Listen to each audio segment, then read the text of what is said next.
Maagang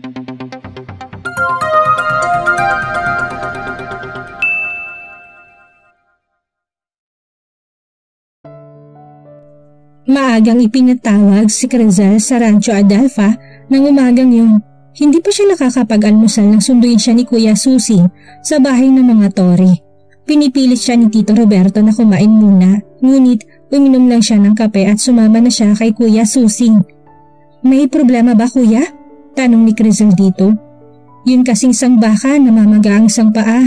Nag-aalala kami ni Lolong kasi parang ganun ang sintomas ng epidemya na dumapo sa mga rancho may 4 na taon na nakakaraan. Kinabahan si Crizal.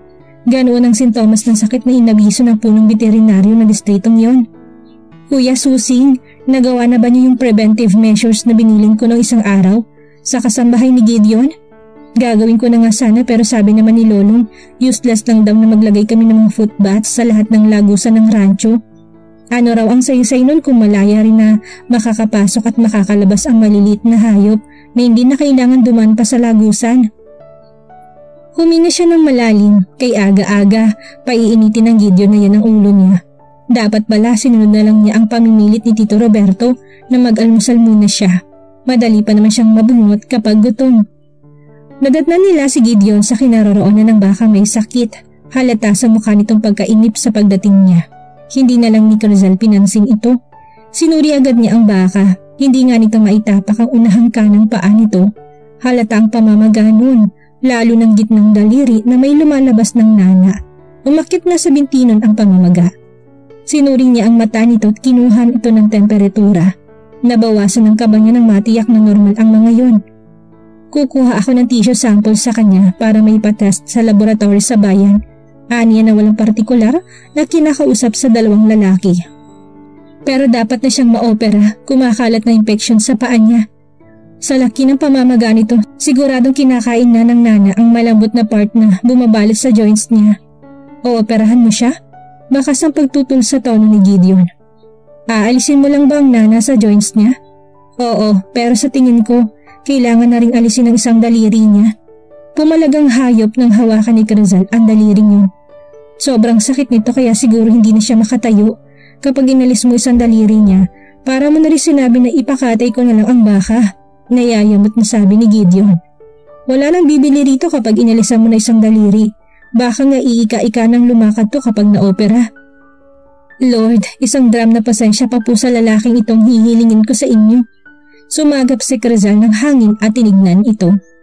Luke, hindi ko nire-recommend na operahan siya kung pagkatapos ay magiging disabled lang siya. May stamp pa rin na tutubo sa part na aalisin ko.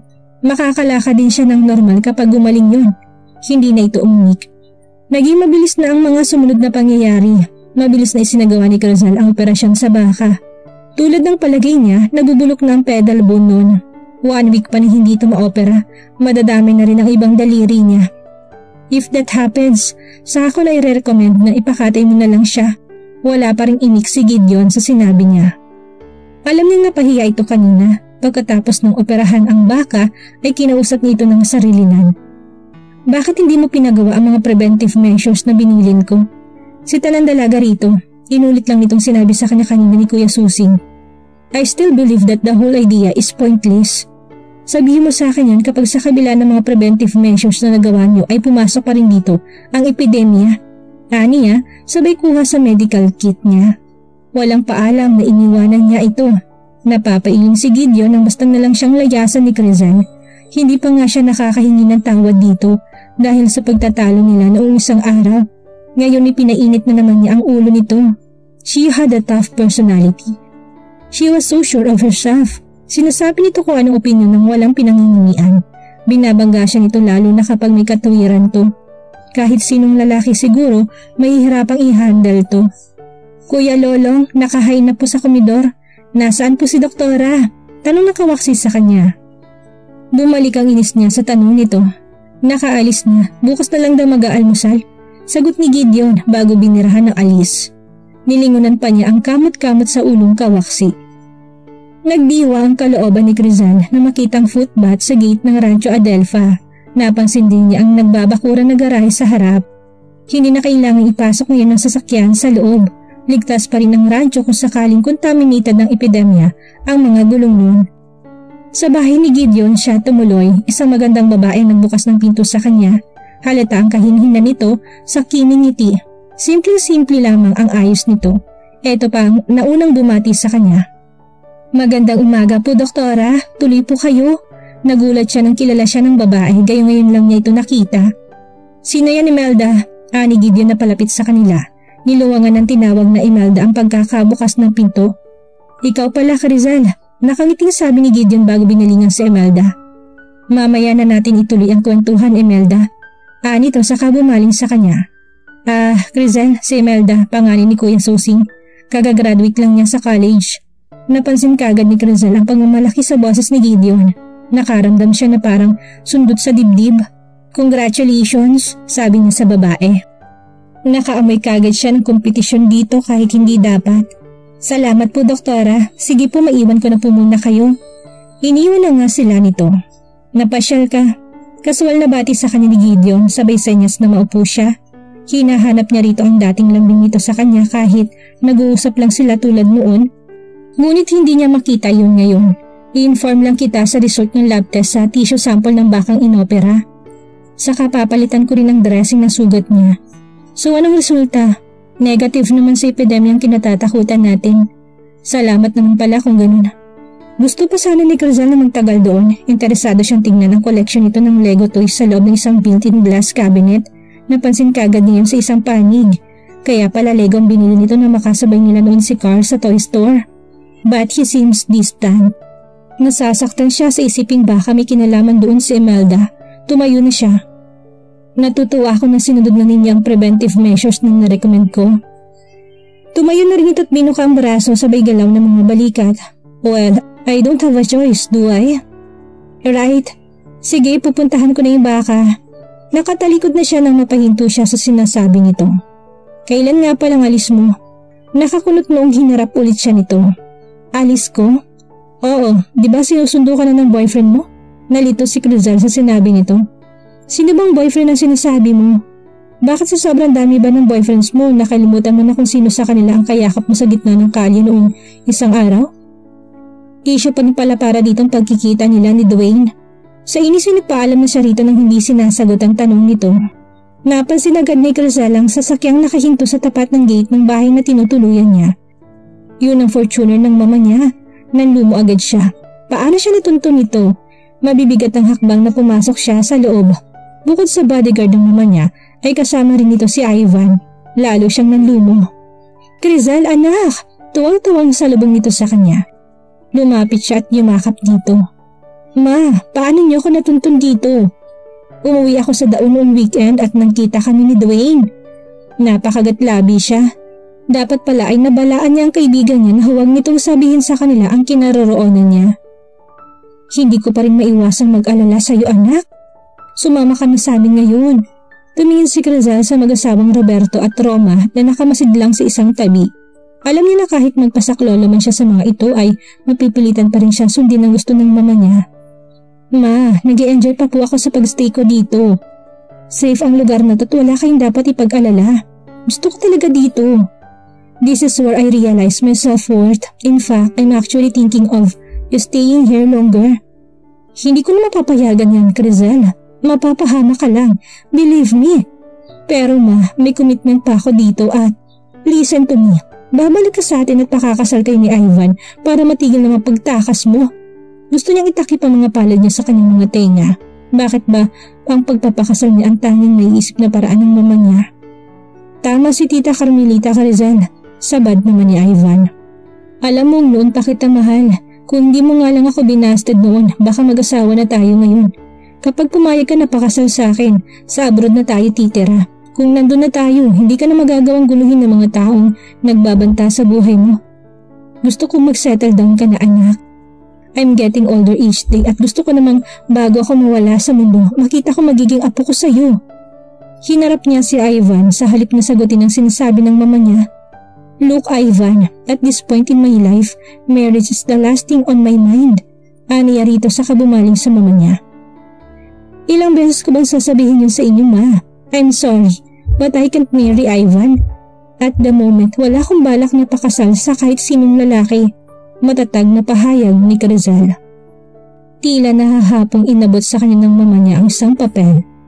Galing ang sulat niyan sa taong nagbabanta sa atin. Binasa ni Crizal ang sulat. We are closing in your daughter, Judge Arnulfo. Napatingin na lang siya sa mama niya at hindi na nakaimik. Ngayon, alam mo na ang totoong threat sa'yo. Napabuntugin niya siya. Wala siyang magawa kung hindi sumuko.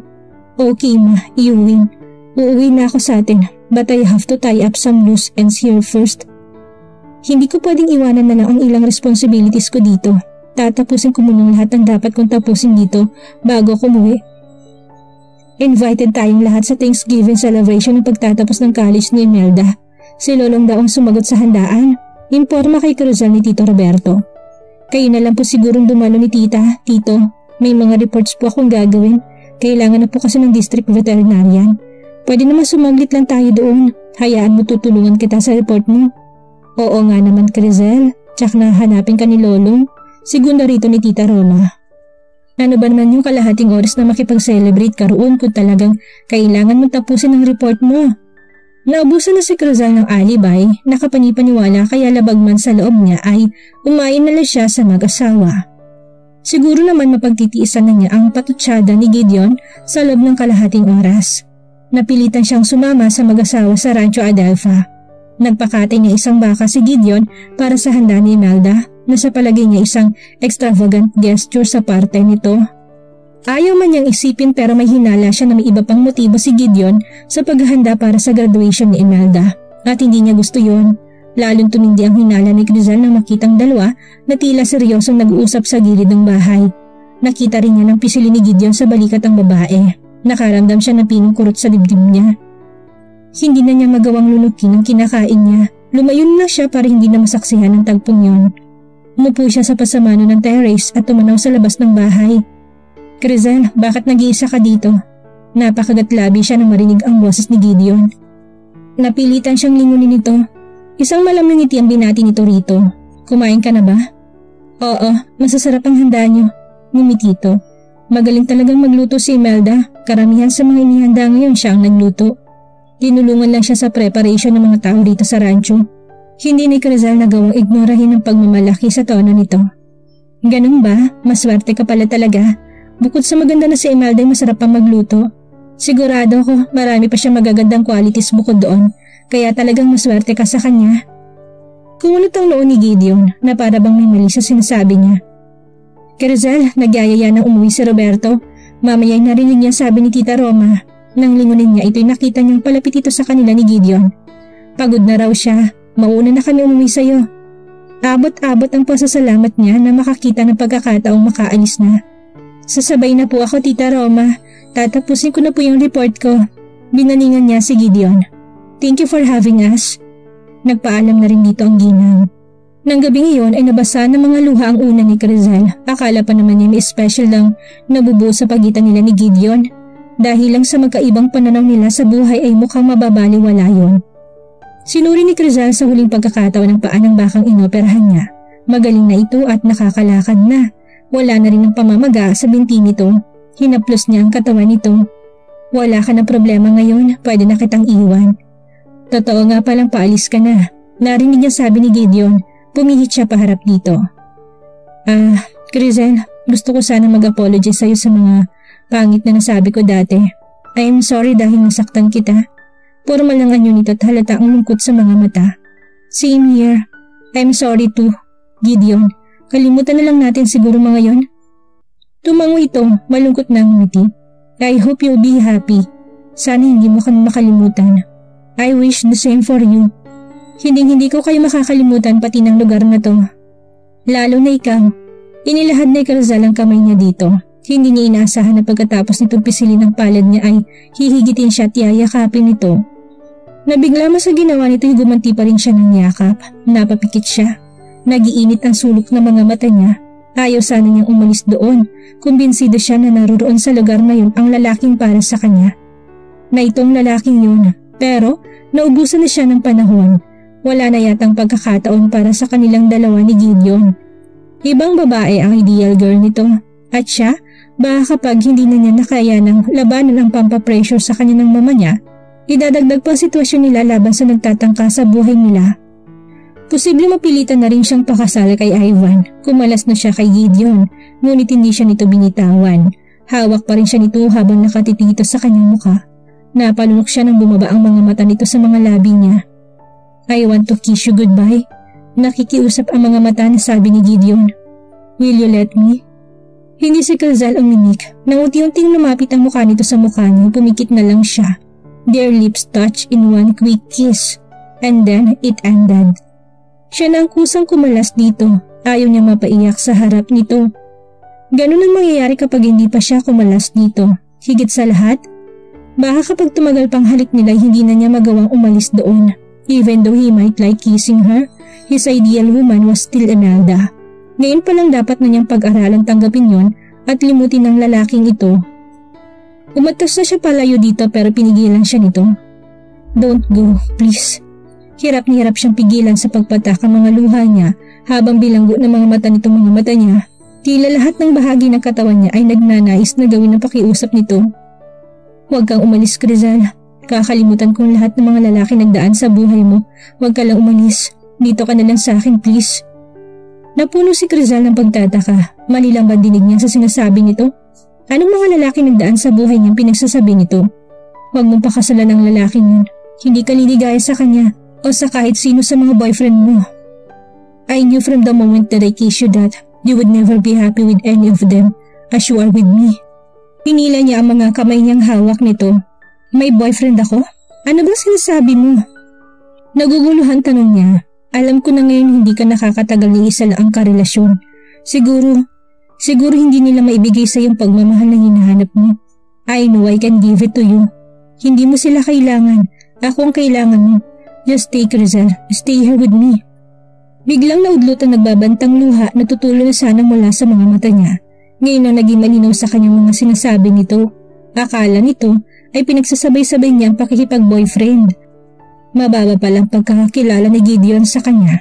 Ito bang epekto ng paniniwala niya na pantay ang karapatan ng mga babae at mga lalaki? Na-misinterpret pala nito mga kilos at sinasabi niya. No, Gideon, hindi mo talaga ako naintindihan. Worst, you misjudge me. Hindi mo talaga ako kilala kaya paano mo nasasabi na mas alam mong makakapagpasaya sa akin? Masama ang loob na sabi ni Crizal dito. I'm sorry, Gideon, but I think this is a goodbye. Hindi na niya nilingon pa ito hanggang sa makalabas siya ng Rancho Adelpha. Pagkalabas niya doon, nagsimulang laglag ang pinipigilan niyang mga luha. Ngayon lang siya nagmahal ng totoo. Handa na siyang isakripisyong ibang paniniwala niya para sa pagmamahal na yun, but it didn't seems like it was worth it. Kung anong tindi ng intensidad ng feelings niya kay Gideon ay ganun katindi rin ang sakit na dala ng kabiguan niya dulot noon. Mabigat ang loob ni Crizal habang nag-empake siya ng mga damit niya pauwi. Nakapa niyang keyring na bigay sa kanya ni Gideon sa bulsa ng suitcase niya. Hindi talaga niya ito makakalimutan dahil hindi makakalimutan ng isang taong nanakit sa puso nito. Lalo na kung kaya ito nasaktan ay dahil natutunan ng mahalin ng taong nun ang taong nanakit dito. Gayunman, hindi niya magawang itapon na lang ang keyring na may palawit na miniature horse. Habang nasa gitna siya ng pag-iimpake ay may nag-doorbell. Umalis ang mag-asawa dahil check-up ni Tito Roberto, kaya siya nang lumabas upang tingnan kung sino yon. Si Gideon ang napagbuksan niya. Pwede bang pumasok? Malamlam ang mga mata na paalam nito sa kanya. Naglihis siya ng tingin. Nasa klinik si na Tito Roberto. Hindi naman silang gusto ko makausap kung hindi ikaw, Crizal. As far as I'm concerned, wala na tayong dapat pag-usapan pa. Kahit sandali lang. Para kasing maraming malabo dun sa huling pag-uusap natin. Yun sanang gusto kong pag-usapan natin ngayon. Napilitan siyang pagbigyan ito. Dito tayo sa terrace. Nagpatiuna na siyang lumabas ng pinto. Hindi pa sila nakakaupo nang biglang lumabas sa pinagtataguan ang dalawang lalaking hindi ni Crizal kilala. Kapwa may dalang baril ang mga ito. Nanginig agad siya sa takot. Tinutok na isang baril nito kay Gideon at sa kanya naman tinutok ang isa pang baril nito. Sumama ka sa amin ng maayos. Sabi ng lalaki nakatutok sa kanya. Huwag kang magkakamaling tawagin ng pansin ng ibang tao. Alam mo na kung anong pwedeng mangyari sa'yo kapag ginawa mo yun. Ano ba kailangan nyo? Tanong dito ni Gideon. Hindi niyo siya pwedeng kunin na mag-isa. Sasama ako. Ngumiti na sarkastiko ang lalaki na katutok dito. Huwag ka na magpakabayani. Pasalamat ka na at ang babaeng ito lang ang kailangan namin. Tumahimik ka na lang dyan. Sinanyasan siya ng dalawang lumakad palabas ng bakuran. Parang yari sa tingga ang mga paa ni Rizal dahil sa takot. Halos silahin niya ang mga yun. Sumunod sa kanila si Gideon. Hindi pa rin inaalis ng isang lalaki ang pagkakatutok dito ng baril. Ano ba kailangan niyo sa kanya? Bakit niyo siya kukunin? Manahimik ka. Baka kapag natuwa ko sa'yo, mapaglamayan ka na mamaya. Hawak siya ng mga ito habang ginigiya siya sa isang midnight blue van na nasa labas ng gate. Nakatutok pa rin kay Gideon ang baril ng isa. Isang paa pa lang niyang nakakasampa sa van nang biglang magkaroon ng komosyon. Paglingon niya nag-aagawan na sina Gideon at ang lalaking tumututok ng baril dito kanina. Isinalya siya papasok sa van ng lalaking may hawak sa kanya at pinaputokan nito si Gideon. Napasigaw siya. Hindi siya nawala ng loob. Sinikaran niya ng malakas ang lalaking nagpaputok ng baril. Tumila po ng baril nito. Mabilis na tinakbo niya yun. Nagpapasalamat siya at hindi pa rin niya nakakalimutan kung paano paputokin yun. Pinaputokan niya ang paa ng lalaki. Nangiumang niya ang hawak na baril sa lalaking kapambuno ni Gideon ay wala na to. Akman pasakay na ito ng van. Mabilis na pinaputokan niya ito. Tinamaan ito sa hita. Noong nagdatingan ng mga kapitbahay, tinulungan siya ng mga ito na masakote ang dalawa. Nang balingan niya si Gideon, nahindik si Rizal na makitang nakalugmok ito habang kumakalat ang dugo sa bandang tiyan nito. At dito na po nagtatapos ang 5 kabanata ng ating kwento. At sana'y muli niyo po akong samahan sa mga susunod pang kabanata. Maraming salamat po at ingat po tayong lahat.